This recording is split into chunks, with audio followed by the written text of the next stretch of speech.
Salut Zebi. Bon, il y a 2 semaines, j'ai sorti mon manga. Et je vous avais dit que je vous expliquerai comment j'ai fait. Du coup, c'est l'objet de cette vidéo. Non. Mais on me dit jamais rien à moi, dis donc, toujours dernier prévenu, c'est incroyable ça, hein?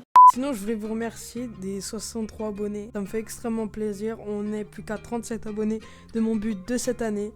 Et sur ce, je vous laisse avec la vidéo. Donc, première étape, faire une histoire cohérente. Pas forcément chercher midi à 14h, par exemple One Piece. C'est le pirate qui cherche un trésor.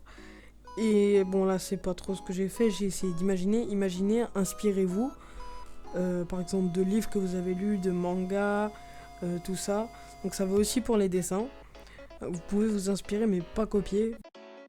Donc l'étape 2, c'est tout simplement la création des personnages. Alors moi, ce que je vous conseille, c'est de créer les personnages après avoir écrit l'histoire, parce que il faudra faire des personnages qui collent avec l'histoire, donc le chara-design, il faudra qu'il corresponde. Ou alors, vous avez, admettons, vous avez déjà fait un personnage, mais vous voulez l'incruster dans une histoire. Et ben là, il faudra faire une histoire qui correspond avec le personnage, et c'est quand même plus dur. Donc si vous faites un manga d'action comme moi, il vous faut un héros, un antagoniste, bien sûr les personnages secondaires. De préférence, il faudrait que le héros et l'antagoniste ils aient un lien, sinon ça colle pas trop. Pour l'étape 3, c'est le storyboard, donc c'est un brouillon de votre planche. Donc moi je vous conseille de faire tous les storyboards de votre manga one shot, ou alors si vous faites un manga, je vous conseille de faire tout votre chapitre en storyboard.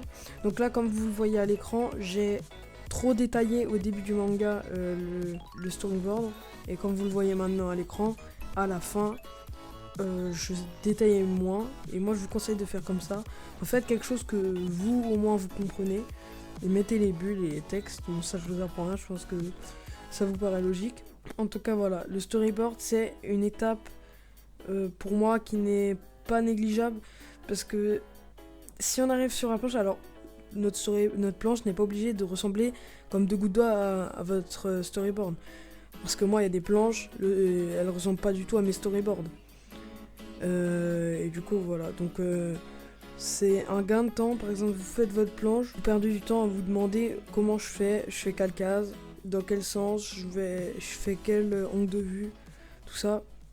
Donc le storyboard c'est vraiment un gain de temps, même si ça peut paraître l'inverse des fois, moi je vous conseille vraiment de le faire. Donc l'étape 4, c'est tout simplement le line. Donc là on admet que vous avez déjà fait votre planche au crayonné. Donc soit vous faites comme moi, où vous prenez une photo de votre planche, donc vous l'avez fait sur traditionnel, sur papier. Vous prenez une photo de votre planche et vous faites votre planche, je sais pas, sur Procreate, Krita, ce que vous voulez. Du coup voilà, moi c'est comme ça que j'ai fait. Ou alors, moi ce que je vous conseille, puisque le résultat papier ne sera pas le même que si vous le faites sur digital. Alors moi, j'ai eu beaucoup de mal à prendre en main le digital, donc il y a quand même un moment où j'ai arrêté de faire les planches au crayonné, et je les ai directement fait sur mon iPad. Donc je pense que pour un prochain manga, je ferai quand même le crayonné.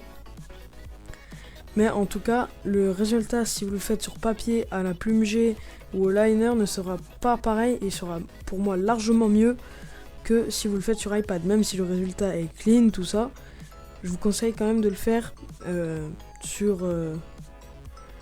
traditionnel.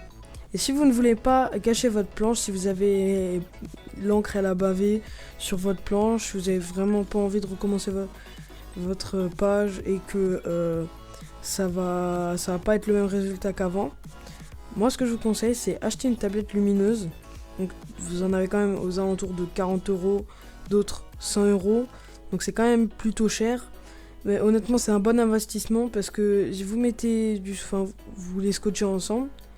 Moi j'ai la chance, j'ai du scotch qui déchire pas, donc et vous décalquez tout simplement, et si vous avez raté, vous prenez une autre feuille et ça n'aura pas gâché votre planche. Voilà, donc sur ce c'est la fin de cette vidéo, j'espère qu'elle vous aura plu. C'était une vidéo un peu différente de d'habitude, mais au moins je vous ai apporté mes conseils, en tout cas comment j'ai fait mon manga. Donc voilà, donc sur ce n'hésitez pas à vous abonner à la chaîne, ça ferait extrêmement plaisir. Normalement, il y a une vidéo la semaine prochaine. J'essaie de tenir un rythme de toutes les semaines une vidéo. Sur ce, moi je vous dis à la prochaine vidéo. Ciao tout le monde!